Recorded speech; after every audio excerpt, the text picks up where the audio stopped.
Today we're going to talk about pedigrees. You might be wondering, what is a pedigree? It is an example of this picture right here. So we'll talk about what a pedigree is. It is a family tree showing the genetic diseases or traits. You can see there are shaded, darker squares and circles, and there are lighter ones. And then there are also squares and circles, and there's numbers on here. So we'll talk about all of that in a minute. So just some background, why would someone want a pedigree made? Well, they might want to determine if they themselves are at risk of inheriting a genetic disorder. They also might want to determine their chance of passing a trait on to their children. When we look at pedigrees, squares represent males and circles represent females. If they're shaded, it means they have the disease. And if they're unshaded, that means that they're normal or they're unaffected. They don't have the disease. There are lots of different pedigree symbols. We're not going to learn all of them, but you can see there's symbols for if somebody has died, if there are twins, if there's a carrier, a miscarriage, all of these different things. Recently, they've also come up with symbols to represent birth, sex, and gender identity. So if someone is born female but ends up being more masculine or wanting to adopt a male gender, then we would use this symbol. So 2 important pieces of information. Individuals are numbered left to right, oldest to youngest. The oldest to youngest here is for the kids, okay? Doesn't necessarily mean for all the people here, but excuse me. When we look at, for example, these 2 parents had these 2 kids, this kid's going to be older, this one's going to be younger. These 2 parents, this is older, this is younger. Okay.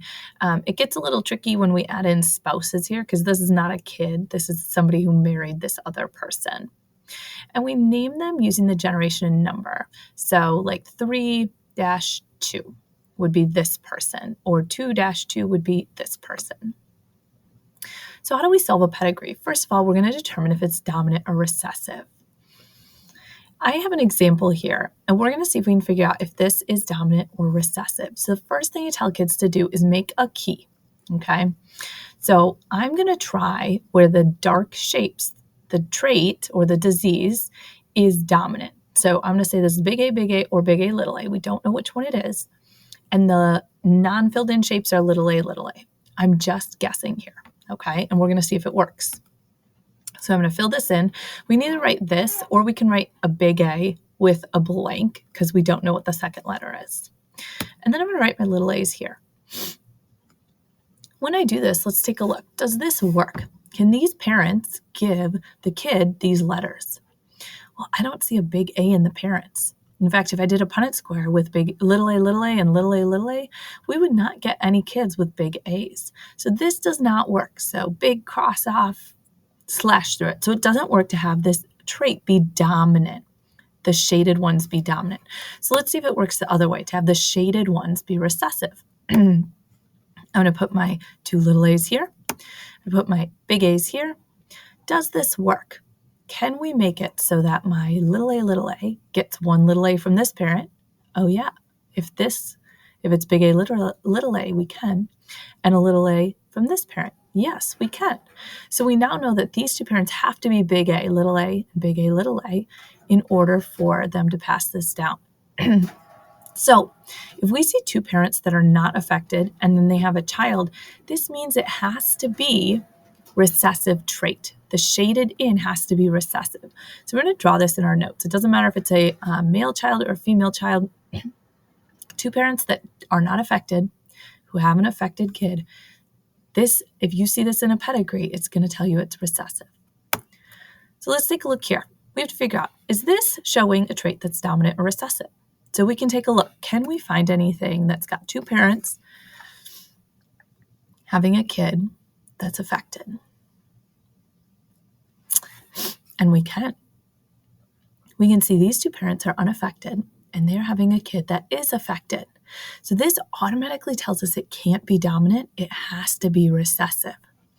Once I know it's recessive, I'm going to make my little key. So I'm going to do my dark shapes are going to be the recessive ones, and my lighter shapes are going to be the dominant ones. So this tells us the trait or the disease, the shaded in ones, is recessive.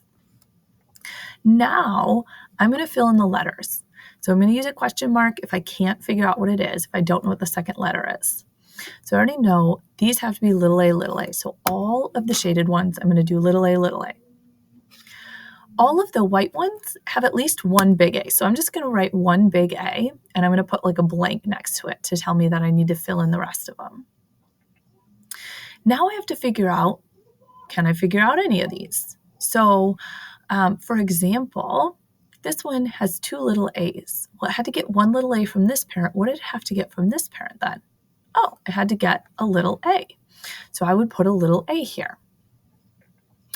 What else can we do? So if this is big A, little a, and little a, little a, what do the kids have to be? This kid here. Well, this kid, one big A from this parent, had to get a little a from this parent. So this has to be big A, little a. Oh, down here, I've got two little a's. So that means one little a from one parent, one little a from another parent. This guy, two little a's, one little a from this parent, one little a here. So that's a big A, little a. If we look at this one, oh, this has a big A and a little a here and a little a here. We know the big A had to come from this parent. So what had to come from the other parent? Little a. So this had to be little a. So I believe that we can figure out all of them, all of the genotypes, except for probably this one here. We don't know here. Oh, these are both big A, little a, and big A, little a. This last one here, sorry, at the bottom, we don't know because they could have gotten a big A from this parent, could have gotten a little a. They also could have gotten a big A and a big A. So we would write just a question mark there. All right, so let's look at another example, dominant or recessive. So I'm going to look, do I have two parents that are unshaded that have a kid that is shaded? Here are two parents unshaded. Don't have a kid that's shaded though. So this doesn't tell me it's recessive. So maybe I want to try dominant first. I could try dominant. Let's see. I'm just going to try recessive for fun and see if it works. Okay. So in this example, little a, fill them in. Okay. And then a big A for all the other ones. And let's see if I can trace and figure out any of the genotypes. So like this one here, we know the big A had to come from this parent, so the little a had to come here. Notice over here, oh, I kind of see a problem. Little a, oh, how can we make a kid with a big A? So this doesn't work. So recessive doesn't work. So your gut hunch about having this be a dominant trait was correct. So this cannot be a recessive trait. So we'll go back to the drawing board. Now we're going to do it as a dominant trait. So that means all my unshaded ones are going to have little a's. I'm going to fill those in first. One big A for all of the shaded ones. Now I'm going to see if I can figure out some of the other ones. So for example, two little a's here. That means one little a and one little a had to come from these guys. I also have two little a's here, which means one little a from here, one little a from here.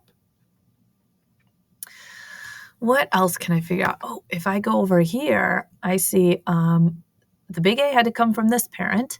Where'd the little a have to come from? Oh, from this parent. Let's look at over here. Let's say they got a big A from this parent. Do we know what they got from this parent?